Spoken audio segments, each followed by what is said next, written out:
을 본다고 하는 것은 하나님의 신비를 보는 것 같습니다. 하나님께서 우리 태어의 앞날 속에 놀라운 은혜와 축복을 부어주시기를 축원해 드립니다. 우리 서로 인사하겠습니다. 사랑합니다. 축복합니다. 사랑합니다. 축복합니다. 사랑합니다. 축복합니다. 할렐루야. 할렐루야. 감사합니다. 주님이 오심을 기다리는 대강절 세 번째 주일을 맞이합니다. 이제 성탄절이 일주일 앞으로 다가왔습니다. 여러분들은 성탄절 하게 되면 뭐가 먼저 떠오르십니까? 아기 예수님, 또 말구유를 떠올리시고 또 동방박사를 떠올리는 분도 계실 것입니다. 아름다운 성탄트리와 성탄절에 주고받을 선물이 생각나는 분도 있을 것입니다. 미국에 있는 아들과 화상통화를 하는데 이제 초등학교에 막 들어간 손자가 서툰 영어로 성탄트리 밑에 써놓은 소원 카드를 제게 보여주었습니다. 제가 의역해서 읽어드리겠습니다. 산타 할아버지에게, 산타 할아버지, 제가 받고 싶은 선물의 목록과 순서를 알려드려요. 첫째, 나는 장난감 트럭을 갖고 싶어요. 둘째, 나는 장난감 전철을 갖고 싶어요. 셋째, 나는 레고 트럭을 갖고 싶어요. 넷째, 나는 장난감 비행기를 갖고 싶어요. 땡큐. 처음부터 끝까지 온통 자기 소원입니다. 장난감 선물을 받고 싶다고 하는 소원을 적어 놓았습니다. 손자의 소원 카드를 보는 순간에 한국에 있는 산타 할아버지가 움직여야 될 때가 됐구나 하는 것을 제가 생각하게 되었습니다. 우리 예수님은 아버지 하나님께서 이 땅에 보내신 온 인류를 향한 가장 놀랍고 신비하고 고귀한 선물입니다. 이제 한 주음에 맞게 될 성탄절은 하나님의 가장 놀라운 선물로 이 땅에 오신 아기 예수님의 탄생을 기념하고 기억하는 절기입니다. 오늘 우리가 읽은 본문은 세상의 선물로 오신 아기 예수님의 탄생과 관련된 이야기입니다. 이 본문 이전에는 한 부부의 이야기가 기록되어 있습니다. 간절히 자식을 갖기를 원했지만 자식이 없었던 부부가 있었습니다. 이들의 이름은 사가랴와 아내 엘리사벳이었습니다. 사가랴는 제사장이었습니다. 그렇게 점점 나이가 들어가고 있던 어느 날 성소에 들어가 분향하던 제사장 사가랴에게 하나님의 천사가 나타납니다. 우리 다 같이 누가복음 1장 13절 말씀을 함께 읽어보겠습니다. 누가복음 1장 13절 말씀 함께 읽습니다. 시작. 천사가 그에게 이르되 사가랴여 무서워하지 말라. 너의 간구함이 들린지라. 내 아내 엘리사벳이 내게 아들을 낳아주리니 그 이름을 요한이라 하라. 아멘. 사가랴와 아내 엘리사벳의 아들을 갖고 싶다고 하는 소원이 이제 이루어지게 된 것입니다. 그토록 기대하던 자녀를 낳을 것이라고 하는 이 천사의 소식을 들은 제사장 사가랴, 얼마나 기쁜 소식이었겠습니까? 그러나 제사장 사가랴의 반응은 뜻밖입니다. 천사가 하는 말을 듣던 사가랴가 이렇게 대답을 합니다. 하지만 내가 늙고 아내도 나이가 많습니다. 어떻게 우리가 자녀를 낳을 수가 있겠습니까? 사가랴는 천사의 말을 의심했습니다. 자신은 물론 아내도 이미 늙었기 때문에 임신하기가 어려울 것이다. 그렇게 단정해서 답변한 것입니다. 의심하는 제사장 사가랴에게 천사는 표적을 줍니다. 하나님께서 반드시 이 일을 이루실 것이라고 하는 표적을 주는데, 내가 전하는 말을 믿지 못했으니 너는 아기를 낳을 때까지 말을 하지 못하게 될 것이다. 하나님께서 아기를 낳을 때까지 의심하는 사가랴의 입을 막아서 말을 하지 못하게 하심으로 하나님의 응답이 반드시 이루어질 것이라고 하는 표적을 주신 것입니다. 오늘 우리가 읽은 본문 26절은 이렇게 시작이 됩니다. 여섯째 달에. 여기서 여섯째 달이란 무슨 뜻이겠습니까? 천사의 말을 의심하던 제사장 사가랴의 아내 엘리사벳이 임신한 지 여섯째 달이 되었을 때라고 하는 뜻입니다. 임신할 수 없었던 엘리사벳이 임신한 지 6달이 지나게 되었을 때 천사가 나사렛 동네에 살고 있던 요셉의 정원녀인 마리아를 찾아가서 이렇게 말합니다. 누가복음 1장 28절입니다. 그에게 들어가 이르되 은혜를 받은 자여 평안할지어다 주께서 너와 함께 하시도다 하니, 예수님의 탄생과 연관돼서 천사가 누구에겐가 나타나서 말을 한 것, 그 전가를 한 것이 4번 있습니다. 천사는 사가랴와 요셉 그리고 마리아와 들에서 양을 치던 목자들에게 나타났습니다. 천사가 사가랴와 요셉과 목자들에게 나타날 때 처음으로 한 말은 두려워하지 말라라고 하는 말이었습니다. 하나님의 영광을 가진 천사가 나타날 때 죄인된 인간은 두려움으로 반응할 수밖에 없기 때문입니다. 그런데 마리아에게 나타난 천사가 한 말은 달랐습니다. 두려워하지 말라라고 하는 말 대신에 먼저 은혜를 받은 자여 평안할지어다 라고 말했습니다. 다른 사람들에게 나타날 때는 두려워하지 말라라고 했던 천사가 왜 마리아에게 나타날 때는 은혜를 받은 자여 라고 말했을까요? 제가 본문을 묵상하다가 생각하게 된 것은 하나님의 영광 속에 살고 있던 천사조차도 독생자 예수님을 잉태하게 될 마리아를 너무너무 부러워한 것 때문에 그렇게 말한 것이 아닐까라고 하는 생각을 하게 되었습니다. 우리 한번 따라하겠습니다. 은혜를 받은 자여, 은혜를 받은 자여. 여러분께 한번 물어보겠습니다. 여러분, 은혜를 받은 자여라고 하는 말을 따라하시면서 무슨 생각을 하셨습니까? 여러 가지 생각들을 하셨겠지만 대부분 어떻게 하면 나도 마리아처럼 은혜를 받을 수가 있을까라고 하는 생각을 하셨을 것입니다. 이 은혜라고 하는 말은 기독교적인 단어입니다. 은혜는 하나님 베푸시는 호의와 좋은 선물, 하나님 베푸시는 복이라고 하는 뜻입니다. 우리가 설교 전에 보통 은혜 받읍시다라고 하는 인사를 나눕니다. 은혜 받읍시다, 하나님의 은혜를 사모하고 그 은혜를 꼭 받자고 하는 격려이며 인사이지만, 사실 은혜 받읍시다라고 하는 이 인사는 어쩌면 은혜와는 관계가 없는 인사일 수도 있습니다. 오히려 우리들에게 은혜를 오해하게 만드는 인사가 될 수 있습니다. 왜냐하면 우리가 은혜 받읍시다라고 인사할 때 그 인사가 뜻하는 것은 은혜를 받는 것이 우리의 자세, 우리의 마음가짐에 달려있다고 하는 그런 뜻을 포함하고 있기 때문입니다. 우리는 은혜 받읍시다라고 인사하면서 내가 은혜 받으려면 어떻게 해야 되지? 라고 생각합니다. 은혜를 받으려면 마음이 깨끗해야지, 은혜 받으려면 하나님의 눈에 들도록 충성하고 헌신해야지, 은혜 받으려면 간절히 사모하고 기도해야지, 은혜 받으려면 감사한 권도 많이 해야지 등등, 은혜를 받는 우리의 마음가짐과 행동 여하에 따라서 하나님의 은혜를 받을 수도 있고 받지 못할 수도 있다라고 생각하게 됩니다. 그래서 예배 시간에 늦게 오거나 또 말씀을 듣다가 조는 분이 있다면 우리가 무슨 말을 합니까? 그래가지고 어떻게 하나님의 은혜를 받을 수가 있겠어? 은혜를 주신 하나님 마음에 들지 않는 자세를 고치지 않으면 은혜를 받을 수 없다는 말을 하는 것입니다.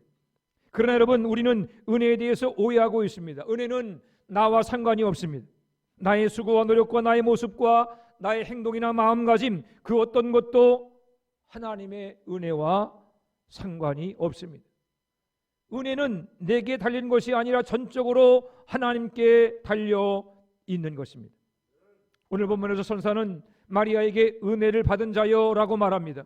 이 은혜를 받은 자여라고 하는 말은 오늘 본문과 에베소서 1장 6절 신약성경에서 딱 2번만 사용된 단어입니다. 그 뜻은 값없이 준다, 거저 준다 라고 하는 뜻입니다. 우리가 무엇을 했기 때문에 그 대가로 받거나 주는 것은 은혜라고 말하지 않고 보상이라고 말합니다. 지금 마리아는 정혼녀입니다. 당시 유대 풍습에 의하게 되면 여성들은 보통 12살이나 13살, 늦어도 14살 정도가 되면 정혼을 하고 그 후에 1년쯤 있다가 결혼을 했습니다. 그러니까 마리아의 나이는 15살 전후가 되었을 것입니다. 그야말로 앳된 소녀였을 마리아가 하나님의 은혜를 받게 된 것은 그녀가 은혜를 받을 만한 어떤 수고와 노력을 했기 때문이 아닙니다. 성경 본문이 말하고 있는 마리아는 하나님의 은혜를 받을 만한 조건을 갖춘 여인이 아니었습니다. 나이도 어렸습니다. 가난했습니다. 사는 곳은 변방 나사렛이었습니다.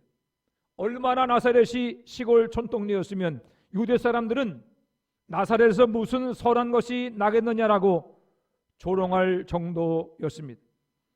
남편이 될 요셉도 그리 자랑할 만한 것이 있는 사람이 아니었습니다. 여기저기 다니면서 가구를 고치거나 목재를 다듬어 주며 근근히 먹고 살아가는 목수였습니다. 그런 마리아에게 천상 가브리엘도 부러워할 만한 하나님의 은혜가 임하게 됩니다. 마리아가 받은 은혜가 무엇이겠습니까?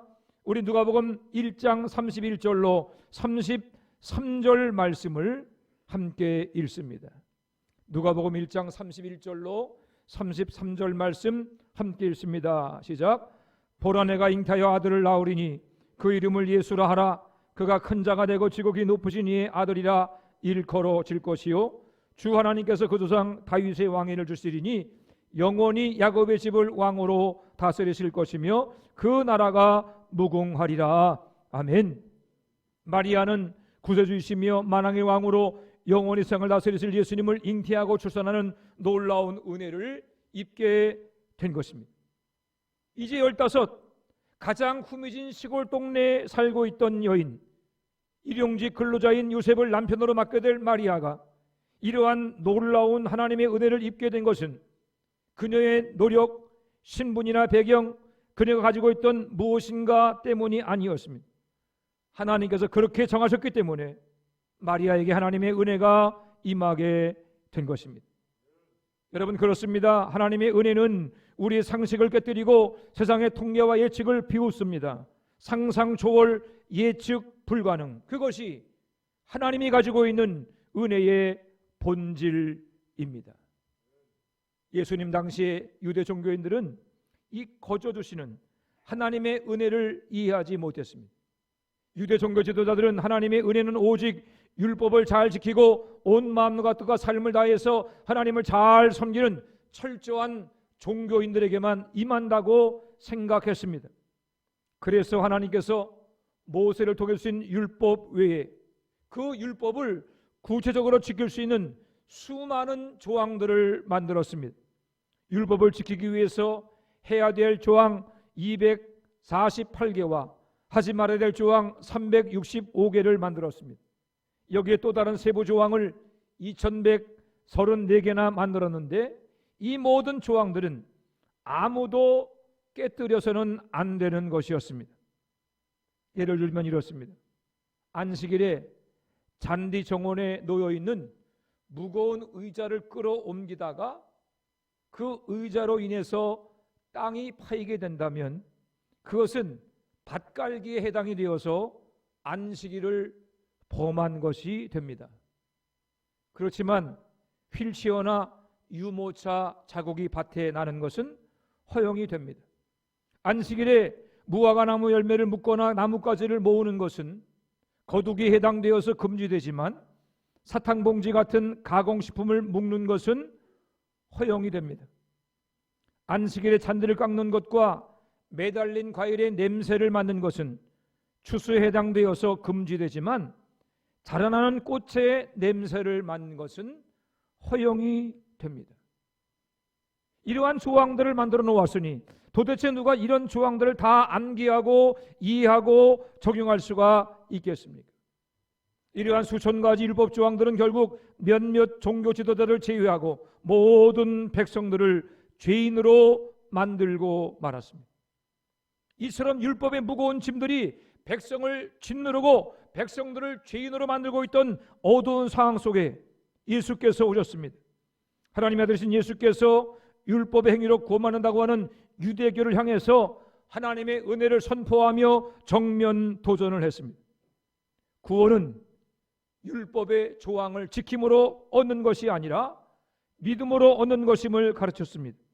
구원은 공로 때문에 받는 것이 아니라 누구나 믿음으로 거저받고 누릴 수 있다고 하는 은혜의 복음을 선포하셨습니다. 그뿐만이 아니라 예수님은 율법에 의해서, 그 수많은 율법 조항에 의해서 자신도 모르는 사이에 죄인으로 낙인 찍힌 가난한 자들과 장녀들과 세리들의 친구가 되어 주셨습니다.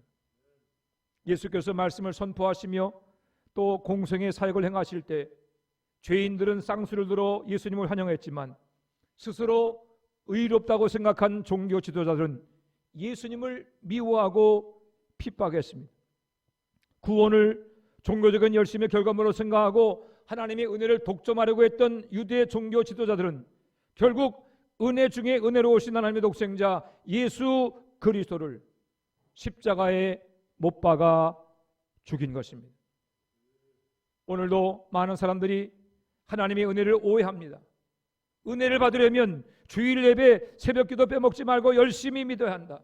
은혜를 받으려면 더 열심히 주님을 섬겨야 한다. 충성하고 봉사해야 한다. 헌금을 많이 바쳐야 한다. 그렇게 생각합니다.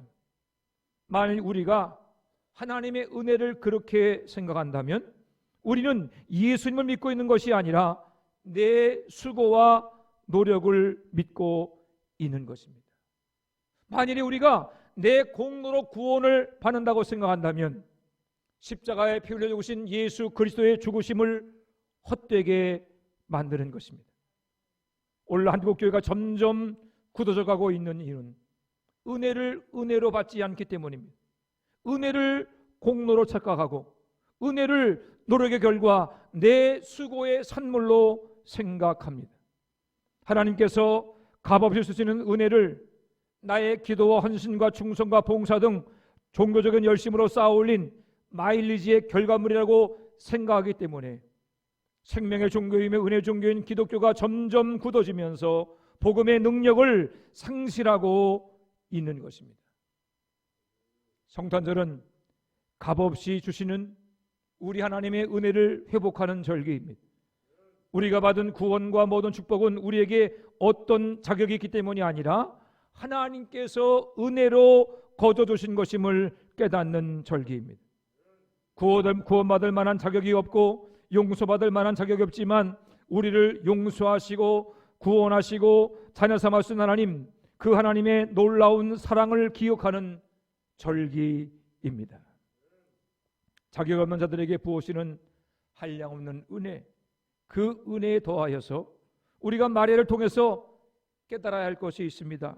그것은 하나님께서는 모든 사람에게 값없이 구원의 은혜를 주시지만 그 은혜를 아무나 누릴 수 있는 것은 아니라고 하는 사실입니다.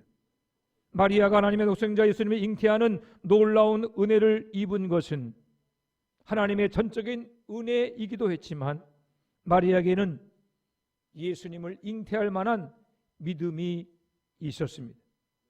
우리 다 같이 누가복음 1장 45절 말씀을 읽어보겠습니다. 누가복음 1장 45절 함께 읽습니다. 시작. 반드시 이루리라고 믿은 그 여자에게 복이 있도다. 아멘. 마리아가 친족인 엘리사벳을 찾아갔을 때 엘리사벳의 성령 충만을 받아서 큰 소리로 마리아를 축복한 내용입니다. 주께서 하신 말씀이 반드시 이루어지라고 믿은 그 여자에게 복이 있도다. 마리아에게 어떤 믿음이 있었습니까? 주님 하신 말씀이 반드시 이루어지리라고 믿는 믿음이 있었습니다. 마리아는 천사의 수태고지를 들었을 때 어떻게 남자를 알지 못하는 자신이 임신하게 될 수 있는지 이해하지는 못했지만 모든 말씀을 반드시 이루시는 하나님의 전능하심을 믿었습니다. 천사의 수태고지에 마리아가 이렇게 믿음으로 응답을 합니다. 주의 여종이 오니 말씀대로 내게 이루어지이다. 이제 15 처녀 마리아의 반응이었습니다. 그녀는 이 믿음의 반응으로 예수님의 어머니가 되는 은혜를 입은 것입니다. 믿음은 종교적인 행위의 결과 또는 연륜의 결과가 아닙니다. 만일의 믿음이 종교적인 행위의 결과이거나 연륜의 결과였다면 제사장 사가랴는 너의 기도가 응답되어서 내 아내가 아들을 낳게 될 것이다 라고 하는 천사의 말을 들었을 때 의심하지 않고 아멘으로 응답해야 했을 것입니다. 하지만 사가랴는 천사의 말을 듣고 의심했습니다. 사가랴는 제사장으로서 어느 누구보다 종교적인 행위에 익숙하고 자기의 임무에 헌신과 충성을 다하는 사람이었지만 상식적으로 이해되지 않는 천사의 말을 믿을 수가 없었습니다. 사가랴는 마리아와 달리 믿음으로 반응하지 않고 불신으로 반응했습니다. 너무나 많은 상식과 종교적인 경험이 그의 믿음을 가로막았기 때문입니다. 이런 사가랴에 비하면 마리아의 반응은 너무 뜻밖입니다. 주의 종이 오니 말씀대로 내게 이루어지이다. 어떻게 어린 처녀에게 이러한 믿음이 있었을까요? 그것은 주님의 탄생과 함께 또 하나 성탄의 신비이기도 합니다. 하지만 마리아의 믿음과 그녀에게 주어진 하나님의 은혜는 우리의 믿음을 돌아보게 합니다. 우리는 사가랴와 같은 사람입니까? 아니면 마리아와 같은 사람입니까? 여러분들은 하나님의 말씀 앞에 믿음으로 반응하고 계십니까? 아니면 불신으로 반응하고 계십니까? 여러분은 하나님께서 값없이 주시는 은혜를 아멘으로 받아들이십니까? 아니면 의심하고 두려워하며 불순종으로 거절하고 계십니까? 너무 많은 경험에 의지하지 않는 여러분 되기를 바랍니다. 내가 알고 있는 상식으로 하나님의 뜻을 판단하지 마시고 하나님의 은혜를 믿음으로 받아들이고 주의 말씀에 믿음으로 반응하는 여러분들이 되시기를 바랍니다. 누가복음 18장 17절에서 예수님께서는 이렇게 말씀하십니다. 내가 진실로 너에게 이르노니 누구든지 하나님의 나라를 어린아이와 같이 받아들이지 않는 자는 결단코 거기 들어가지 못하리라. 이 말씀을 메시지 성경은 이렇게 번역했습니다. 명심하여라. 너희가 하나님의 나라를 아이처럼 단순하게 받아들이지 않으면 절대로 그 나라에 들어갈 수 없다. 성탄의 은혜, 우리 주님을 만나 뵙는 은혜는 하나님의 나라를 단순하게 받아들인 사람들, 주님의 말씀을 믿음으로 받아들인 사람에게만 주어지는 하나님의 선물입니다. 저는 성령께서 우리 모두에게 마리아와 같은 단순한 믿음을 주시기를 기도합니다.